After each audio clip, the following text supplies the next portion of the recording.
gonna stay in the kitchen like the woman I am.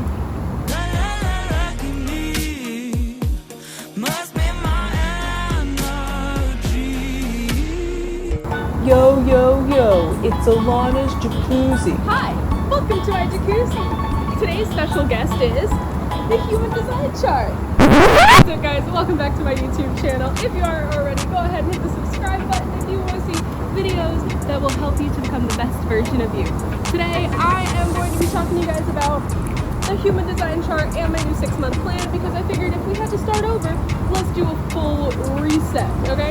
All of the habits that I'm going to be implementing over the course of the next 6 months were suggestions that came from my Human Design Chart. So if you guys don't know what a Human Design Chart is, let me tell you. Much like your astrological birth chart, your Human Design Chart is based off of the exact time, date, and place that you were born. This information doesn't map out where all the planets were in the sky the day you were born like a birth chart. If you look here, Human Design also identifies your prominent chakras to give you a personal body graph. Imagine a system that was more in place to explain how you were built and how you respond to the world. It's kind of like if astrology and Myers-Briggs like had a love child and was like, bam, that's you, bam. And if you guys want to learn more or you want to look up your Human Design Chart, I'm going to go ahead and put it below just to make it a little easier for you, at least the Human Design app that I use. I love it, and honestly it has like a 3-day trial if you just want to like sneak a look. You know what I'm saying? I'm going to go ahead and take some of the things they identified in my Human Design Chart and start implementing them, so I want to talk to you guys about that. I recently found out that my Human Design is an investigative martyr. I think that's right. I won't get into explaining to you guys about my Human Design Chart today or getting super in-depth. What I really want to get into is the advice and the tips that I was given and how I plan to integrate them into my daily habitual schedule to try and figure out my next flow and what I'm going to be doing in my next steps. And I think that the Human Design is a fun way to play with it while I'm resetting in the first place. One of the things that was very prominent and very crazy in my Human Design Chart, notice how I got up, I'm like nervous. It straight up told me not to be a vegetarian. And I've been a vegetarian for like forever. I've got a lot of mixed feelings about this. I'm not down to kill animals, number one. Number two, I have like this whole mental thing about eating a carcass because I recognize when we eat meat, we're eating a dead animal carcass. Just drugs me. But what I'm going to do is reintegrate chicken and fish, and that's it. And I don't know when I'm going to start. I've called myself starting like multiple times and couldn't touch it, didn't do it. So, bear with you, girl, while I try to integrate meat back into my situation. See if it functions for my body and if it makes me feel any better as I try to navigate the world. I was advised to only follow my gut in the way that I feel about things, which is not how I've been functioning in my reality. Which honestly just goes into that hell yes or hell no, like everything's a hell yes or a hell no. And I can get behind that, but I am very much so like write down the goal, create a plan, follow the plan. Where it's telling me to literally just go with my muses throughout the day and feel in my gut what action I'm supposed to take next and then do it. I tried that today, and today you got a YouTube video, so it might be working, that's what I think. Okay, so guttural sounds. Hopefully not flashing any. So this is the Alana show, okay, not Alana's show, you know what I'm saying? One of the things that also told me to listen to was my guttural sounds, and I really am giving that a try, but just like listen to my innate response. Like sometimes your body will like, and apparently that's my superpower. It suggested that I only eat hot food. I'm still eating ice cream, screw that, okay, screw that. But other than that, I'm gonna try and stick to heated food as much as I can. Basically, one part of my Human Design Chart, I'll try to put it on the screen here, told me that I have to eat warm and hot food. I already kind of veer toward hot food as a person. Typically drink like lots of hot tea and water and things like that. And also my favorite food is ramen, but like my favorite food in general, if you really want to get into it, ramen's like a subcategory, is soup. So like I have no issue with eating only hot food all the time. I'm just not giving up ice cream. One of the ones that was in here that I was like, oh my gosh, true hardness, ready? No planning. No promises.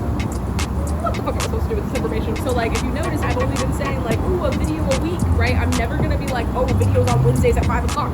That doesn't function for me, especially when I'm going with my gut. I gotta just get it uploaded when it feels right. So like that's what I'm gonna try and do. And hopefully these videos actually get uploaded. I'm gonna promise like clearly if it's like necessary to make a promise. I'm not like, you know, a crazy human being.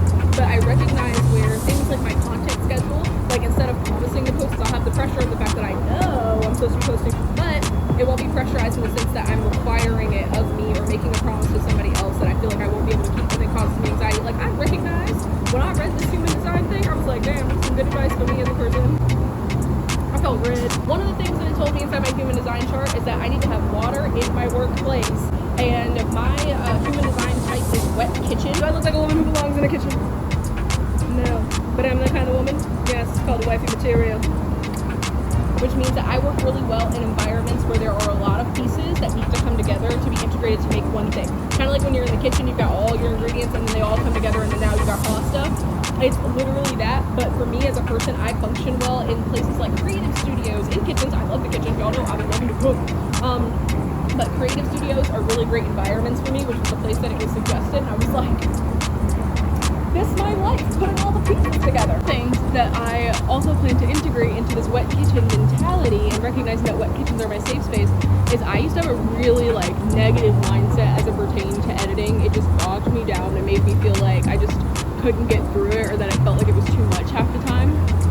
But now that I have this whole wet kitchen concept, honestly looking at my editing as a kitchen changed my whole perspective on it and made me want to edit again.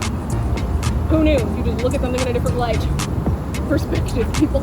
Looking at my editing as having all these video clips and then all these clips just coming together to make one thing really did settle me a lot, and I feel like it's going to make me more comfortable with the editing process. I still haven't edited this video yet, so let's see if it actually comes to fruition.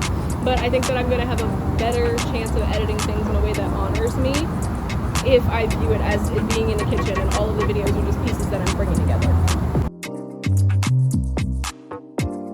I wanted to let you guys know kind of what my daily ideal of integrating these tips are, and if you guys have any tips below on how to integrate these tips or implement them, please feel free to leave them in the comment section. I need them because I really am just trying to make an adjustment and see where I'll come in 6 months. One of the things that I'm putting on the list is that I'm not hanging out, fam. I am not chilling. I am not vibing. I am not drinking. No, actually, I think I might cut out alcohol. Ew, but that makes me feel like I'm old. I'm not doing it. Nope. Can't do it. Ask what to spend my energy for. And that system sounds weird until I explain it. Because me as a person, it's that martyr part of my investigative martyr. I will give all of my time, energy, love, and attention to literally anything and everybody else, and not really myself. And I know I'm a self-care queen and a self-love queen, right? And I be loving on me. Don't sleep. When it comes down to how I actively spend my time and the fact that if somebody else asks me to do something, I feel so much more pressure over the fact that it needs to be accomplished versus the things that I ask of myself. I am going to spend the time to start integrating that question and asking me, what am I spending my energy for? Is this something that's actually going to serve me?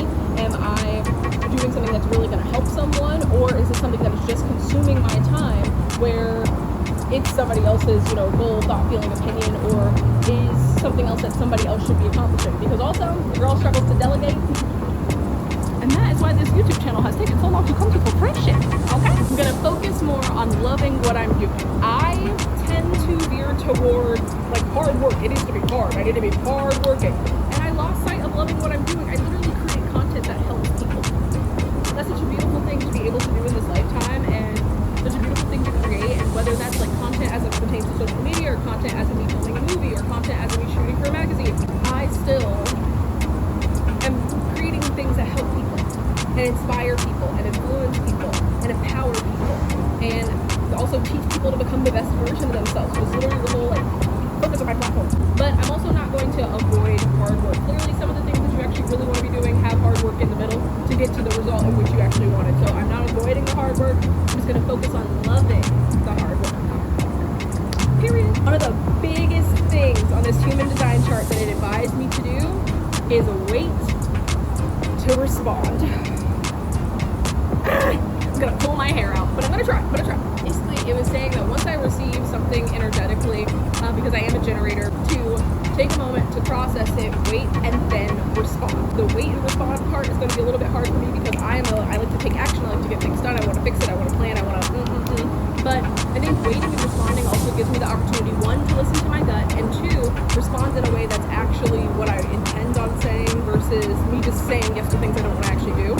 And one of the tips that it gave me in there was that if someone is rushing me, so let's say they're like, oh no, sign the contract today, we want you to be here, XYZ. They're not for me. I'm a person who needs to wait and respond to things. So if you can't let me take the time to read over the contract, if you can't take the time to allow me to properly formulate an email or take the steps that I need to take in order to feel comfortable and confident with my yes or no, then that is a no. Anybody who's pushing me or rushing me, especially for who I am, I'm not a person who does well with being rushed. I need time to be able to take action. So wait and respond, wait and respond. Don't check for 30 days. One of my rules with myself in this 6-month period is I am not allowed to look at my social media stats.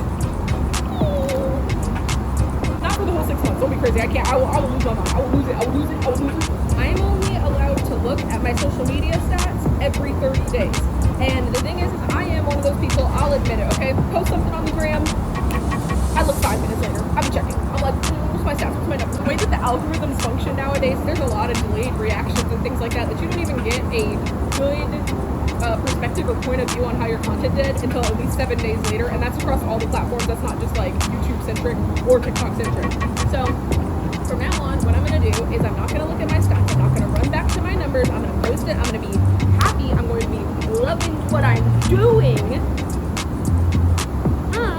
versus looking for validation. And I'm just going to post it and let the numbers rise or fall as they rise and fall. But I'm going to love the content I'm creating. I'm going to love what I'm producing. I'm going to love what I'm posting. And that we're going to put at the center. People are still going to be creating for you and things that you would enjoy, but I'm going to focus on loving it while I'm doing it versus posting for likes, posting for views, posting for, because like you can get into a phase in that in your head, and like I haven't been in that phase for a while now, but I do know that like I do check my numbers too much, too often.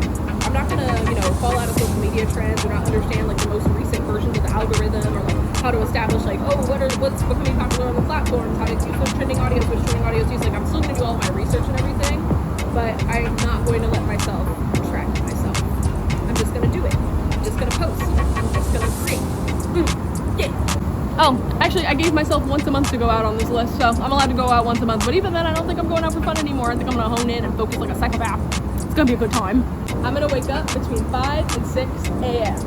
Now, if you guys know me, you follow me, I'm a 5 a.m. girly. I have been a 5 a.m. girly for a very long time, very strictly a 5 a.m. girly. But one of the tips that I recently received is to give myself a bedtime instead of a wake-up time. And I want to try it because your girl does not go to bed and then I wake up at 5 anyway and I'm always exhausted and tired. I feel like waking up between 5 and 6 gives me less of a restrictive, like you have to be up at 5 a.m. every single day. And I think that it'll be healthier for my mindset as well as my life, and also I can just sleep for another hour of existence, so that's gonna be lovely. And will I sometimes still wake up at 4:45? Yes. Will I sometimes wake up at 6:15? Yes. Okay. Which means that my alarm will not be going off at 5. My body will be going off at 5. And apparently, again, another one of my superpowers that I should be able to utilize, which I actually already kind of knew was a superpower of mine. But I think I'm going to start making my bedtime. The jacuzzi's going to bed. The bedtime is 11 o'clock. I'm gonna go turn it back on now. I have returned. I want to stretch every single day. You guys know I really badly want to have my splits. I've had them before. I've lost them. I've gained them. I've lost them. I've gained them. But being in a place where I can physically stretch every single day, just so I can feel like when I'm in my 80s, my body will be limber. You know what I'm talking about? Like Frankie, on Grace and Frankie, like I'm trying to be her when I get old. So really just trying to put on top of myself to stretch every single day. I feel like it's a habit that I've lost track of, and I really want to reintegrate it back into my schedule. Meditation in a long jacuzzi. Meditating. Definitely been days where I've meditated like every single day without fail. I think that I want to integrate a 15-minute meditation every single day and then an hour-long meditation on weekends. I think that meditating is something that feels really good for me, helps me kind of like get in the zone, develop my mindset, lets me know like what I'm doing throughout the day. A lot of times I'll spend the 10 minutes to sit and just think about like what my day is going to be and the actions that I plan to take, because the thing is you can plan inside your mind until you visualize that plan, it's not going to go into action. So 10-minute meditation at least, 25 minutes, 15, whatever, every day. Water in the workplace. Look at water in the workplace. I'm trying, okay? So from now on, anytime that I'm filming content or working, I want water to be in my workspace, whether that's visual to you guys that you see like the water in the workspace, or if it's just that I've got water in the general vicinity. But just an ambiance of like rain playing for like 8 hours, I focus so much better if it's on. Why did it take till the human design chart told me to do it that I understood that like chef's kiss? Just integrating like water-based activities as well as water-based work environments. Those are the habits that I plan to integrate into my new daily routines, my life, and my schedule over the course of the next 6 months. And I hope you guys are down to come along on the journey with me. Hopefully 6 months from now, I'll be the best version of myself, and I hope that you guys will work to become the best version of yourself alongside me.